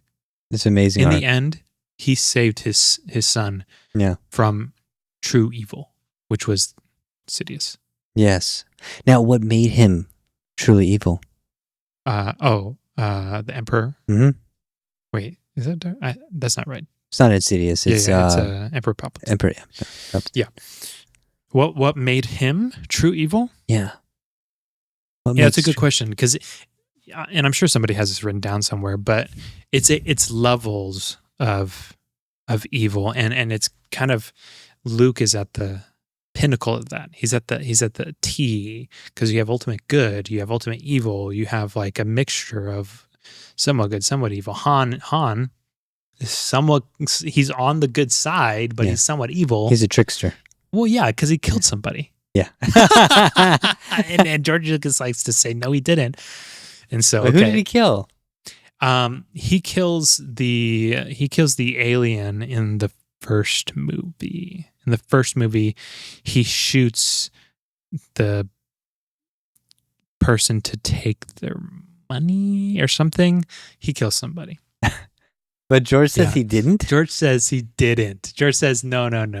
The other guy shot first. That's what the issue is. Oh. The issue is the other guy, he was just defending himself. Uh-huh. Okay. So why was it in the first iteration then? Oh, it wasn't. Oh. Oh my god. Yeah, he added that. Yeah, you get that's why you can't find copies of the first Star Wars, is because there's a concentrated effort to get rid of them, because there's things that, that's why there's slogans, there's T-shirts of Han shot first. That's hilarious. I didn't know that. Yeah. Dude, that's crazy. George will go into that much depth just to be like, no. Like, but it's a big deal. That shows you how much of a big deal it is to really have his characters a certain way for all time. Mm-hmm. Yeah, absolutely. Because, people idolize Han Solo, and for him to be a killer, makes him well. Now we're in the world of Game of Thrones, so nothing matters anymore. But it makes him irredeemable to certain people. Yeah, to a lot of people, it's like a murderer. That's no hero, right? So he chose to, at least in present day, not make him not a murderer. Yeah. So, but see, the thing is that Anakin was a murderer. He became a murderer. Yes, but Darth Vader is a inherently evil character. Han Solo, to make him a murderer would blur the lines too much. Yeah. He's supposed to be good, and a murderer can't be good in a more straightforward universe like Star Wars. Right. It's a little too straight. That blurs the lines too much, at least for George Lucas. I know, but I don't think so. I mean, again, we live in a different world at this point, but I feel like, okay, if he shot him, Well, hold. Let's go back here. Okay, Let's go all back right, yeah. because we're going really Yeah, deep we're into the going- minutia. So Yeah. first, Emperor Palpatine, right? So Yeah. let's describe what makes him evil. So we can, because I like that. I like that juxtaposition of having Luke in the center. He's like the Mhm. well, in my, he's Christ. He's like bringing two worlds together, which is kind of exactly what Christ did. See, but okay, I get the comparison because I think Luke is, of course, the core hero. He is, which as Christ was, and what have you. However, I don't think the dark side gets talked about as much with the Christ story. Now, there obviously is one, right? Because he was tempted by the devil. I just don't think it gets talked about as much as Christ's good side. I think everybody remembers. Well, it's in the Gospels. I mean, there's more. That's kind of okay. In terms of mainstream, no, I don't That's think what it's. I'm saying. Yeah, I just don't think it gets talked about nearly as much. No, it's not. Because Luke's conflict into the dark side is so open in the story. It's so apparent, his temptation into the dark side. Right. It's the conflict. It's the main conflict in the second movie, and in the third movie, it's a little resolved, which makes sense. He's resurrected. Yeah, and is why it's not as good. But it's resolved because it's he's fully integrated with his dark self. Yeah. Well, is he? I think he grows too. He's of course he still grows. Yeah, but he grows with his newfound integration. Yeah, I guess morally he's decided. Yeah, which makes it a little less interesting because in the first film he's just getting introduced to it, and in the second movie he's really in the weeds with it, and then by the third movie, he's resolved. But okay, so I agree. He's like that figure, right? Central. Has both sides. Of course, a Christ figure, which, okay, so he's that character. Now, Palpatine, what makes him so evil? Yeah. What makes him more evil than Darth Vader? Well, right, because what's his ethics? Because at first, everyone points to nihilism, and I don't think Emperor Palpatine was nihilistic. He had it's strict more ethics. than that. That's what makes him so evil. It's more than that. It's because he's so interested in his own power with such a disregard to mass people. Now, Darth Vader in the film, and he's a little flawed. I'm not even going to say that because he was such a great character at the time. But Darth Vader has a disregard to you and you and you. He doesn't have a disregard necessarily for people as a mass. Right. That's not really characterized for him. It's more of, if you're in my way, I will kill you. If something, like, you're done and I'll take care of it. With Emperor Palpatine, it's a more organized and concerted treachery to the world. Right. World's universe. Yeah. So that's what makes him a greater evil. And I'll tell you where it's so well exemplified, these sort of levels of evil. Where's that exemplified? The different levels of evil. I don't know where. Dante's Inferno. Oh, yeah. Right? And the depths. And what's the lowest depth of Dante's Inferno is treachery. Which is I see. Yes, yeah. Which is the sort I was thinking of that when he actually meets Satan, and have you read all of it, or I haven't read all of it. I read all of it at one point. It's pretty crazy. Yeah, it's pretty crazy. That I believe, that is the lowest level. But then there's, I think, even a lower level past that, which is when he actually meets Satan. Right. Yeah. I think so. Yeah. And I think he's like traveling on Satan because he's so monolithic and big and scary, and the way that it's just described as this horror, this pure horror kind of thing. So anyways, sidetracking, but go ahead. Yeah. Well, that's what makes him so evil. That concerted effort to destroy God and country and for yourself. Yeah, because it was complete narcissism, like a complete. Yeah. I mean, it's beyond narcissism. It's total control. Total control. Total. It's like he wanted to be a god. He considered himself a god. Yeah. Exactly. Yeah, exactly. So it was a complete so evil. Power vacuum. Because I'm like, it's not really nihilism. It's not like, oh, it's not what it is, or else he wouldn't even care about all of his power, like just for himself. Right. Exactly. You know what I mean? It would just be like, what does that matter? Right. Nothing matters. My own power doesn't matter. Right. So it's not nihilism. Right. That's kind of where Darth Vader sat at that point. Yeah. Darth Vader was more of a nihilist, which is kind of crazy. Yeah, that's more of where he sat. That's more because he wasn't a complete nihilist, because he was in line with Emperor Palpatine. Right. If he was a complete nihilist, he wouldn't care what Palpatine said. Right. But yeah, it was almost a lack of care, a lack of consideration, and a sort of blind lead, because that's why you have the moment where he sort of wakes up. Yeah. Where Emperor Palpatine is telling him to kill his son. Yes. And he almost wakes up to the conflict. Yeah. Which was so powerful.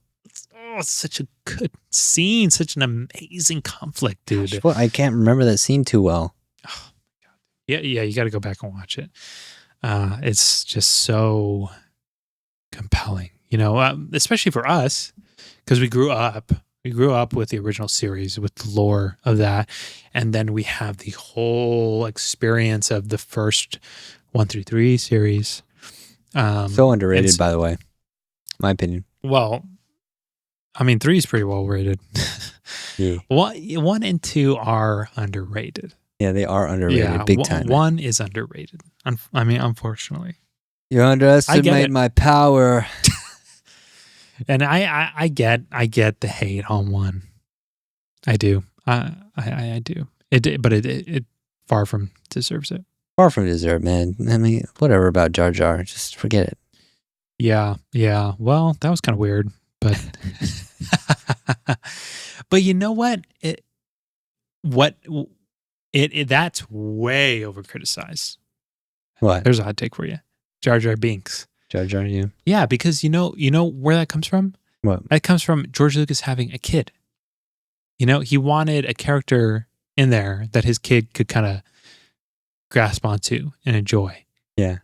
And so Jar Jar and also he was going to be a Sith Lord. So do we know that for sure? That is for sure. Really now? I am 95% positive. I'm 95% positive that George confirmed it.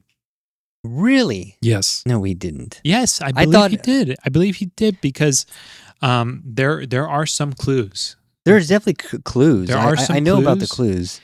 And I'm pretty sure, because, right, it's like that was always a little, sort of rumor, and it was never really pressed. But recently it was pressed.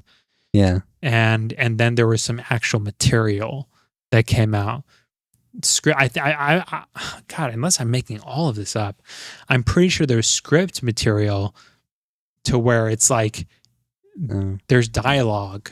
I thought I saw that too somewhere, man. Yeah, I'm pretty sure there's dialogue on Jar Jar Binks, how he actually is a Sith Lord. Yeah. And it just didn't develop because everybody hated him so much. I know. Everybody hated him. Damn. Yeah, but hey, if you would have given him time to develop like George wanted, it might have redeemed him. It might have been a crazy turnaround where you're like, wait, what? It could have been cheesy too. So I don't know, but it could have been really good. I think it could have been really good. I mean, I think it could have been really good. Yeah. I would just say follow George, whatever George wants, because obviously now we know what it's like when George isn't in the picture, and it's not a good idea. That's exactly right. It's not a good idea. It's really bad. It's really bad. Yeah, really you see bad. it struggle between two directors. Look, you at the very least, you should have kept JJ at the helm. You completely messed it up. No, I mean, not good. yeah, I know. You shouldn't have done it. I mean, I can't entertain much else than that. Yeah, it shouldn't have been done. And look, there's good things about it. There's good things about it, but it just what a absolute travesty. Just a bastardization of a beautiful, beautiful work of art from an individual. Yeah. Who it was his life's work and so personal. I know. That's very sad. Yeah. Well, shoot, man. What else do we have on the docket? So there's a good amount of stuff. We really haven't covered anything that I have, but okay. What about? I want to cover the big ones. So, what about Megalopolis? Yep. Because that's I haven't seen it yet. I'm interested in it, but yeah, it's Francis Ford Coppola's newest film, and he there's been a lot of press, or there's been press about it. I don't know if there's been a lot. And actually ties into something else. Was that the one where he was like caught like fooling around with a couple young girls? Not underage, but like Francis Ford Coppola? Yeah. Oh. I think it was on that set. Oh. I think that's why it's kind of getting panned, or like okay. Francis. That would answer my question. Because I'm curious as to why it's not as big as it should be, because it's one of the greatest directors of all time. Right. His movie that he's putting so much money into, he sold one of the big pieces of marketing news was that he sold a piece of his winery to fund it. What? Yeah. And it's Adam Driver? And it's Adam Driver, yeah. And another big actress in it. He has a big co-star, I believe. And also it's a new way of filmmaking, or he employs a kind of different look and feel to the film than has previously ever been done. So it's kind of interesting. Interesting. Mm-hmm. Yeah. Okay.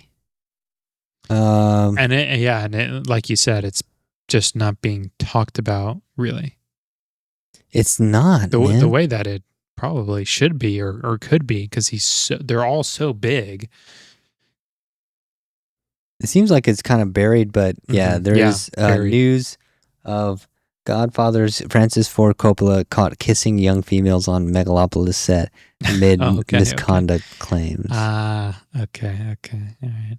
Yeah. So, whatever, dude. Okay. Well, not good. But... I mean, but if that's what's bringing it down, that's a shame. That is a shame, man. All around, that's a shame. Yeah, because I mean, did you see who else starred in it? Because I thought it was a big actress as well. I thought it was Adam Driver and someone else in that. But yeah, it's just gotten overshadowed by, I don't know. Shia LaBeouf. Oh, Shia LaBeouf. Aubrey Plaza. Oh yeah, a Shia LaBeouf, because he plays a really crazy looking character. Really? Yeah, like really crazy looking. And that's what kind of first interested in me, was his wardrobe. He looks like this sort of Egyptian god, or Egyptian sort of ruler type of androgynous. Dude, it looks like a lot of freaking badass people. Right. And I love Shia LaBeouf's look, and I was like, oh, that's so fascinating. So I want to see it. I mean, That's amazing. mhm. Okay. Yeah, not being talked about as much as you'd think. Yeah, I know. And also, supposedly the trailer is pulled because somebody in Lionsgate, the editor, put fake critics inside the trailer.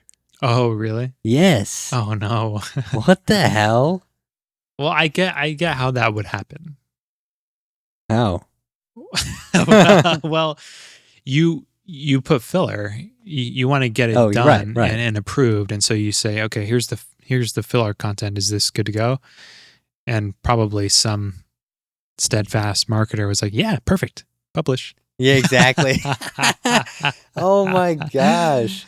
Yeah, That had to be what happened because it couldn't have been the editor.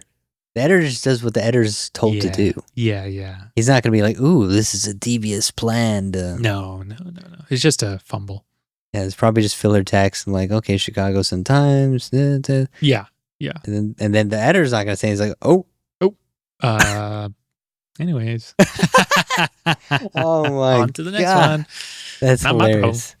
my Not problem. Yeah, exactly. I'm sure that's what happened. I mean, it's not a big deal. Just put the right shit in. Exactly. I'm sure they got good reviews somewhere. Yeah. It looks amazing. It looks very interesting. Yeah, it looks very interesting. It looks so interesting. It's like it's got this like 90s twist to it. Yeah, well, right? The others, I forget what it is. There's something employed in the film, like the look of it, right? That is like kind of new and experimental. Yes. It's got this interesting look to it. Yeah, that's kind of a new thing with some directors. Especially that's what I love. It's the older directors. Yeah. They're having like this new, like Ridley Scott, Francis Ford. Like it's like this new look. Well, yeah, they're trying to push the boundary. Somebody's trying. You know who did that? It looked very interesting, but I couldn't stomach it. Was the Kids director? Do you remember?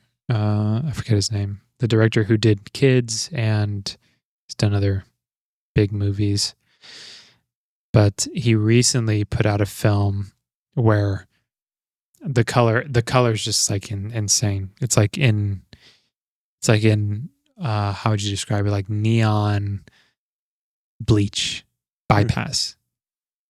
And the whole film is like that. And you're like, whoa. Oh man, I'll see if I can show you what that looks like. Bleach color film. That looks interesting. Do you remember what the name of the movie is? Yeah, I'll get it up here. Okay. Yeah.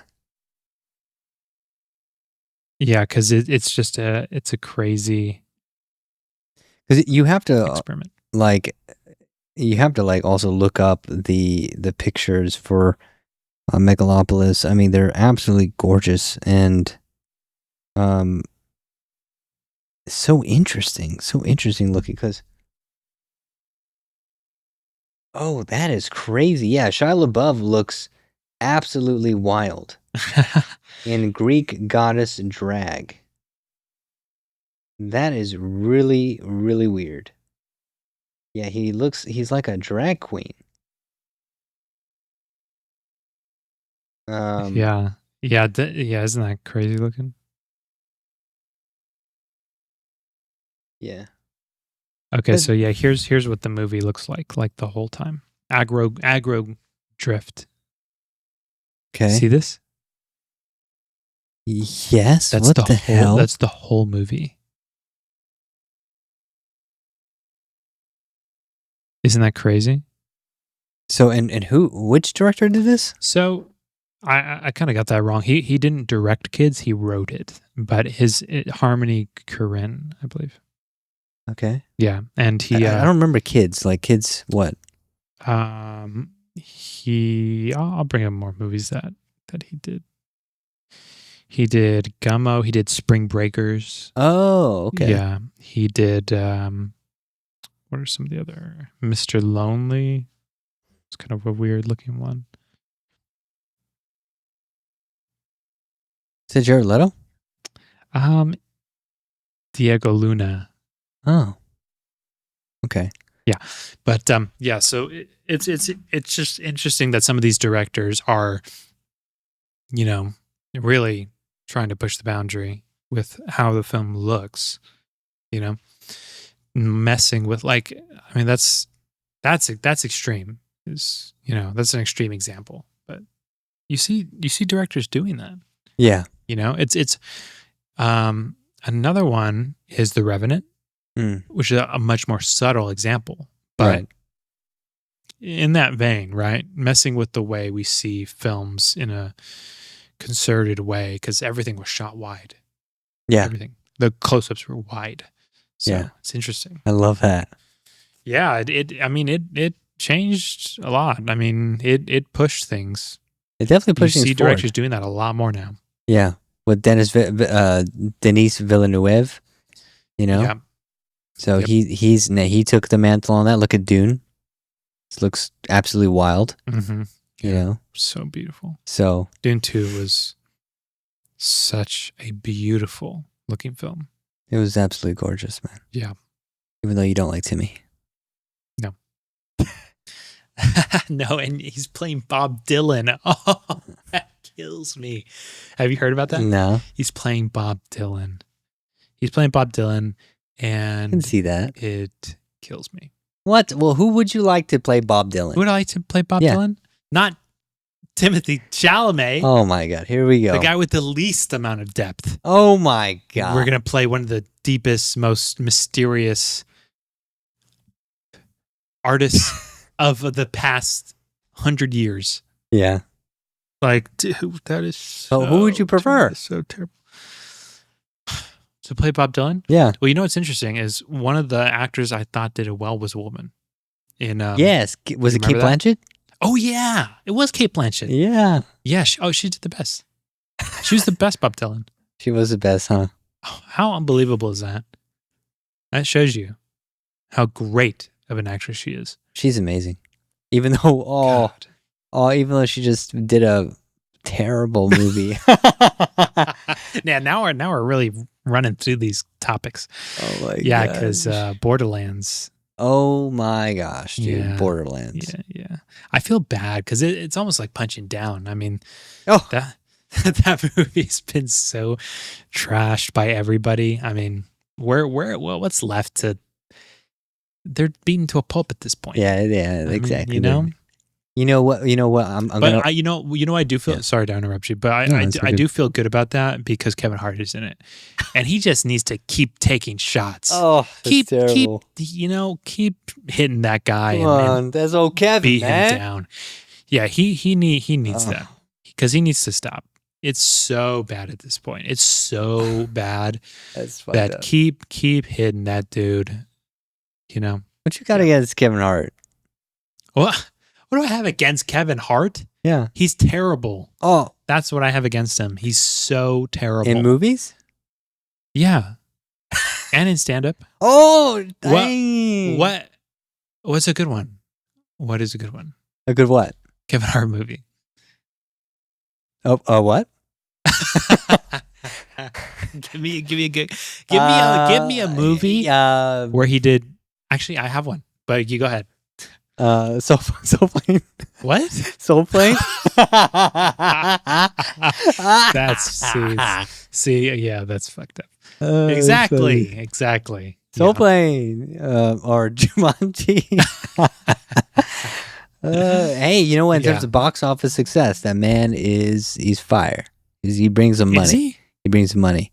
Yeah, he brings some money. Oh yeah. Borderlands? No. Was he in Borderlands? He was in Borderlands. He was the hero. Oh. He was the main character. Well then. Yeah. Oh jeez. Yeah, really bad. So one he did do well in 40-Year-Old Virgin. He's very good. Oh, he was very good. He's very good. He was very good in 40-Year-Old. That was good. That was a good movie he was in. Damn. Downhill after. Everything downhill. Terrible. So this is a nice little cherry on top, and I hope it's the last. Oh, I don't want to ever see him again. Oh, Brandon, come on now. I don't think he's Gee. redeemable. I don't think, there's so few actors that can act in so many bad films and be irredeemable. He is one. I'll give you an example. Pauly Shore. Yeah. He's been in so many poor films. Yeah, yes. Right? And you know what? It's not been good. And he's had some good ones. He's had some fun ones. Yeah. Okay, maybe I don't like Kevin Hart. Maybe you thought he's been in some fun ones. Right? Yeah. Pauly Shore, a lot of bad ones. He is redeemable. Yeah, he is redeemable. You know he's doing Give it to me. yeah. He's doing the Russell Simmons. Russell. Or not Simmons, what's it? You know the new movie he's doing? Yeah. Russell Brand. It's not Russell Brand. Yeah. Richard Simmons. Richard Simmons, yes. I said Russell Simmons. Yeah. That's a producer. Yeah, Richard Simmons. Richard Simmons. He is doing it? Yes. Well, that's fantastic because that's what I'm talking about. Yeah. Don't you want to see him kill it? I do. I would love to see him kill it, And man. yeah, because the short was beautiful. Did you see the short? The short? Yeah. He did a short? He did a short. As Richard Simmons? Yes, he did. Yeah. And it's really good. No way. It's beautiful. It makes me tear up just thinking about it. Wow. It's beautiful. But dude, I heard that that Richard Simmons himself did not want Pauly Shore to play him. No. Why? I don't know. Well, I don't think anyone knows. Because he passed away. Oh, he did? Yes, he passed away. Yeah, I don't know. And now the estate is... Well, if you've seen Richard Simmons, or if you've seen Pauly Shore's films, I mean, that... Yeah, you can understand why. You can understand why. It's like, okay, this guy, just because he looks like me, doesn't mean he should play me. Yeah. But, Pauly Shore, he did a great job in the short. I think if Richard Simmons would have saw the short, maybe he did. Maybe that was a controversy. But you would, he's great.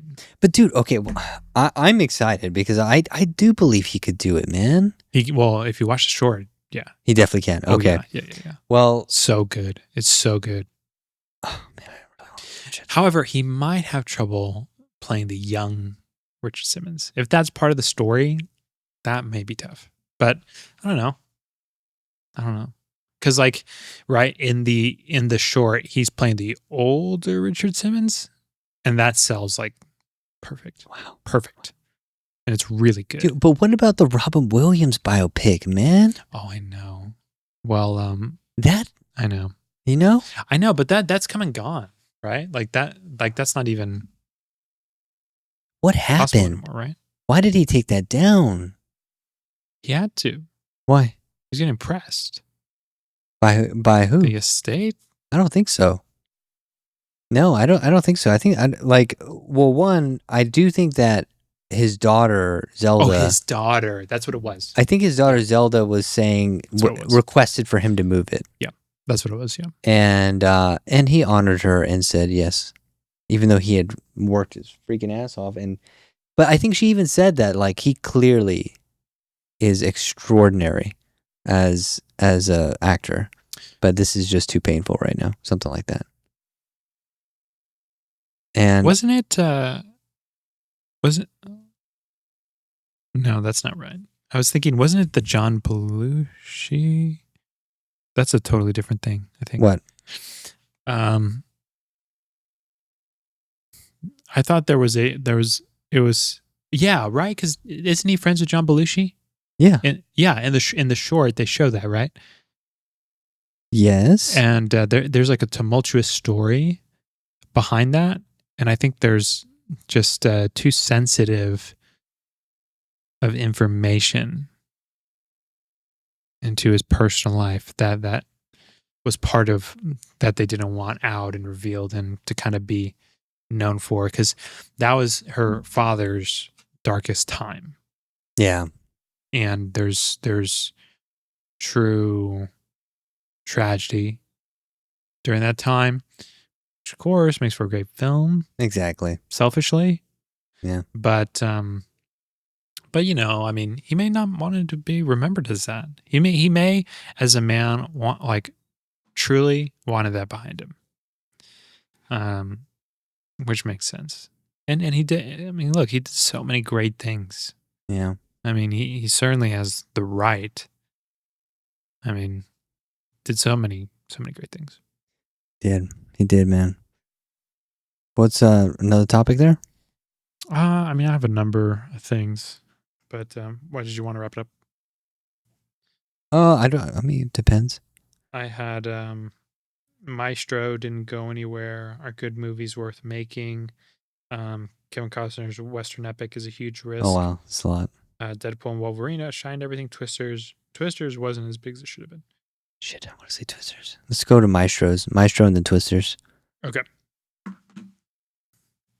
Well, I don't really have much to say about Maestro. I mean, I didn't watch it, but what I did see was that Bradley Cooper spent 6 years for 6 minutes or something for the screen in a scene to try to learn how to conduct, and damn, that sucks. Like he. Yeah. But see, how bad did it fail though? Like, because I mean, it got nominated for Academy Award, so it couldn't be. It did get nominated. Yeah, Best Actor. Yeah, that makes sense. Yeah, but that is a little deceiving because that by far was the only good thing about the movie. So everything else, pretty big failure. Wow. Yeah. So his acting, him as that character was because he didn't win, right? No. Oh, yeah. So there you go. But his acting, Bradley Cooper's acting in that was tremendous. Like he was great. He was great. Unfortunately, there was just no story. There just wasn't a story in the movie. He basically just followed along his life, and I didn't even finish it. But wow. At about halfway through, I was like, okay, I'm going to give this 10 more minutes. And if nothing happens for 10 more minutes, I am out of here. Wow. What is going on? I'm seeing somebody's life unfold, and that's it. Yeah. What's the issue here? Where is the conflict? Wow. And then they start dancing, and I'm like, I'm out. What? No. Like musical? Yeah. There's a music. There's a musical number that comes out of nowhere. And look, he wrote musicals, so okay. But for them to put that in randomly through it when there's no conflict, what am I doing? Why am I indulging in Bradley Cooper's fantasy of what a good film could be? Because there's nothing happening here. And it's really just fantasizing about filmmaking. And I don't want to do that. I do that on my own. Right. I don't need to sit here and see somebody else's weird creation of what a good film could be, Yeah. Yeah. It was very indulgent and also it seemed like a lack of, I don't know, it seemed like a lack of experience, a lack of writing, of just, I mean, of sort of the core principles of writing. Just so unengaging, and it's sad in that way because I love Bradley Cooper as an actor, right? Just unbelievable actor, and you want him to do well. You want to see these people create and bring something amazing. And Maestro felt like that is what it could be, but it just missed the bones. Okay. It just had no bones, and that sucks, man. Yeah, and the look is great, and like some of the chemistry, and some of the concepts of the story could be good, but they just weren't written. Damn. Yeah. Do you know what was written really well? What's that? Twisters. Yeah, there you go. Exactly. Yeah. Exactly. Yeah. Something so simple. Something so simple. A disaster movie. It's a genre film. Yeah. Done so well. Oh so the basics, the foundation. So well done. That's what happens. Look. It doesn't have to be crazy. The story, you don't have to think of all this shit to create this story. It's like, dude, It's pretty simple. They love twisters. The conflict is they could die. And that's the movie. You know what I mean? It's like, dude, watching. I mean, that is just gold. I mean, it's like, look, it's consistent conflict, right? And that's what I love. The pacing was so good. It was consistent, and there was multiple levels of conflict, but pacing was really good. It was so good because it was like it never left you for a moment, like just relaxing too much. It always shifted over to the next twister encounter, which I thought was fucking awesome because it's like that's what we, like at a certain point, it's like we want to see that. Well, and even for me, I could have used more than I would have. I feel like I would have really enjoyed the director's cut because when they took time to dive into the lore and sort of the science and that whole sort of aspect of the film, I really enjoyed those moments, and so for a commercial audience, it was fantastic. For me, it was fantastic, but I could have even used more. But I mean, regardless, like it was really good in terms of that dynamic. It was good. It was so good. And then we can't forget our Austin boy. Why do I forget his name? I love this guy.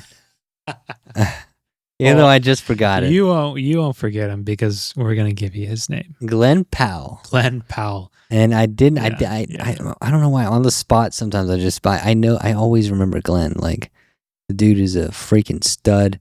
He's a badass. He's my favorite right now. I would say he's like my favorite modern actor right now. He's hot. He's hot. Yeah. He's so awesome, man. Yeah. And it's absolutely. and he's so much fun to watch. He's been doing great movie after great movie, and like Anyone But You was such a good film. I don't know why people don't like, but Hitman was also really, really good. That's a Netflix film, and he plays so many different characters, and it's just super fun and super enjoyable, and it also kind of subverts expectations, which a lot of people, I don't know why that film isn't talked about more. And then now he comes out with Twisters, and that was so freaking good, man. Yeah, Twisters was amazing. It's not being talked about enough. No, it's not. It's so unfair. Yeah. It was very, very good. So entertaining and fun, and really did the first film justice. It did. For those who loved the first film, and there are a big group who did, it was very popular. It was a very popular movie, but in terms of quality, it wasn't the greatest film. I mean, it was good. It was not the greatest film, but it was, so like for people who want to cherish, like that franchise or what have you, well, it's not really a franchise because it's just a sequel, but you can't be overprecious about it because let's not forget, this was not Jurassic Park. Okay. Like this was not Jaws. This is not like on the greatest films of all time list. This movie did more justice. Like it really did justice. It did justice. Really did a great job. The only thing, actually, okay. So the only thing for me, was that they didn't include the original people. I know. What the hell? And that was because you told me that was just the director's decision. Yeah. Right? Why? I don't know. Well, I mean, he gave his reason, but I'm like, that's not a good reason.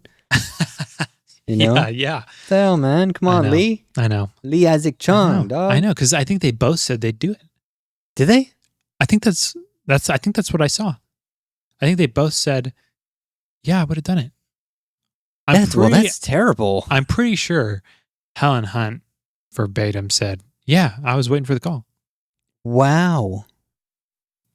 Why? Yeah, I know. Well, I think plain and simple, the directors and the writers are just going to look back at that as a mistake. And I get wrestling with it. I get that because look, it can feel cheap. It can feel contrived to do that. Yeah. But and I get that. Yeah. but it just would have worked. Yeah. It would have worked if in they that did. film, man. Just splash them in. It doesn't have to be about them. You don't have to market them in the trailer all heavy. You don't have to do that. Just put them in because that's the right thing to do. It just makes sense. They're still alive. They're still tremendous actors. They want to do it. Put them in. I know, what the hell? Oh my God. Oh my gosh. Oh, come on. That's what we all want. I know. I want to see me some Helen Hunt. Helen Hunt was a fox back in the day. Still a fox. God dang. Yeah. Yeah. Beautiful. Sam Neill. Sam Neill too. I love me some Sam. I love me some Sam. I love me some Helen Hunt. Yeah. Damn. Yeah. She's a beautiful woman. Beautiful, beautiful, beautiful white woman. And yeah, she's still gorgeous today. Yeah. You know? Yeah, they're great actors. And one thing too though that I thought was interesting about Twisters was that so it is a straightforward sort of concept and there are tropes around that concept. Mm-hmm. And so but what I thought was brilliant about it was that they were the filmmakers were aware of that and they played with that, and they did it in a very convincing way, right? And without ruining the movie, because I really don't want to ruin some of that, because someone I saw Twister, the first one, relatively a couple years ago, and then this came out, so I was aware. It's like I was aware of, okay, it's like, this is a big popular movie and it's a disaster movie. And so there's going to be tropes, going to be this and that. It's marketed to a mass audience. So you can only get so deep and you can only get so violent. Right. Right. They really played around with that. In the movie. They did. They played around with it. They got dirty. They pushed some buttons. And you really have to commend them for that, because that is so delicate and so difficult to do really well with that kind of a film, that kind of writing. And because look, there's people working on this at the end of the day. They have to think of all the scenarios to where a mass audience is watching this, and they did it really, really well, really well. They did a great job. Yeah, fantastic job, man. And Glen Powell is just a powerhouse in it, It was interesting that. I'm not going to spoil it. But I keep trying to talk more about the spoiler, but yeah, he's an absolute riot in it, and he's so much fun to watch. He's got so charismatic on screen. He's freaking jacked to shreds, and it's just freaking awesome that he's here in Austin, in the hometown. He's a hometown hero. His character is one of the things he did really well. He did great. Yeah, he was so convincing. Yeah, he did freaking awesome, man. Yeah. Well, I think that's good. That's great. I think that's great. And we appreciate everyone watching and coming with us on this amazing journey of film. We're going to be trying to do it a lot more and a lot more consistently from now on. So, stay tuned as more Borrego Brothers podcasts come out. Yeah, and guys, please like the video. Please comment, because we want to discuss with you. Like, leave a comment so that we can talk about some of the topics in here. Like, we have some really deep topics. We have some controversial, popular topics. I'd love to get into that with people, and that discussion, and bring up other things that we could bring up on the podcast. Yeah. And of course, subscribe so we can all be one big happy family community. And thank you guys. Yeah, thank you.